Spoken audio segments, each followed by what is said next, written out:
দুটা কোম্পানীয়ে অসম চৰকাৰৰ লগত MOU কৰিব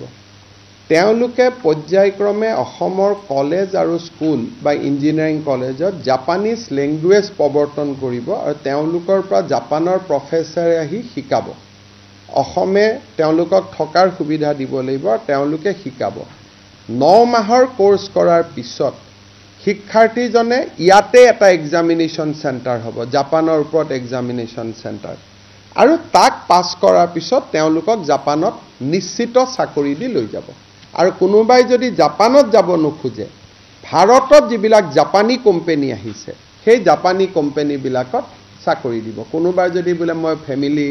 বা মই কিবা কাৰণত ভিসা নাপালো পাসপোৰ্ট নাপালো so there will be two options either they will be able to work in the Japanese company in India or Southeast Asia কোনোবা ভুটানত আছে কোনোবা বাংলাদেশত আছে কোনোবা মালদ্বীপত আছে তাতো কৰিব পাৰিব or they will be able to work in Japan so initially they have indicated 50,000 যে অসমীয়া লৰা ছোৱালী 50,000 তেওঁলোকে লৈ যাব পাৰিব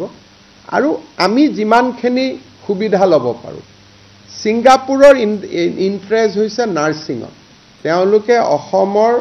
BSc নাৰ্সিং চৰকাৰী যিকেখন কলেজ আছে সেই BSc নাৰ্সিং কলেজ কেখনত তেওঁলোকে ইংলিশ কোৰ্সটো ইন্ট্ৰোডিউস কৰিব তেওঁলোকৰ এটা সিলেবাস থাকিব সিলেবাসটো আমি কৰিম আৰু এমবেচিয়ে যিমান লৰা ছোৱালী সেই সিলেবাসটোত পাস কৰিব সিঙ্গাপুৰ এমবেচিয়ে লৈ গৈ তেওঁলোকক সিঙ্গাপুৰত চাকৰি দিব অসমৰ পৰা 17 গৰাকী ছোৱালীক আমি পৰীক্ষামূলকভাৱে পঠাইছিলো মই আগত আপোনালোকক এবোৰ কোৱা নাছিলো সৰু সৰুকৈ মই যোৱা 3.5 বছৰত এবোৰ ইনিচিয়েটিভ লৈ আছিলো এইবাৰ মই যেতিয়ালৈকে ছোৱালীকেজনীক লগ নাপাম মোৰ মনত বিশ্বাস নাছিলে মই 17 গৰাকী ছোৱালীকে লগ পাইছো 2 গৰাকী মেঘালয় নাগালেণ্ডৰো আছে কিন্তু গুৱাহাটীৰ চেণ্টাৰতে তেওঁলোক পাস কৰা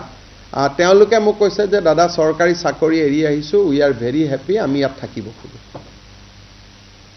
তেওঁলোকক আমাৰ প্ৰবাসী অসমীয়া সকলৰ লগতো লগ লগাই দি আহিছো যাতে এটা সাপোৰ্ট সিস্টেমত থাকিব পাৰে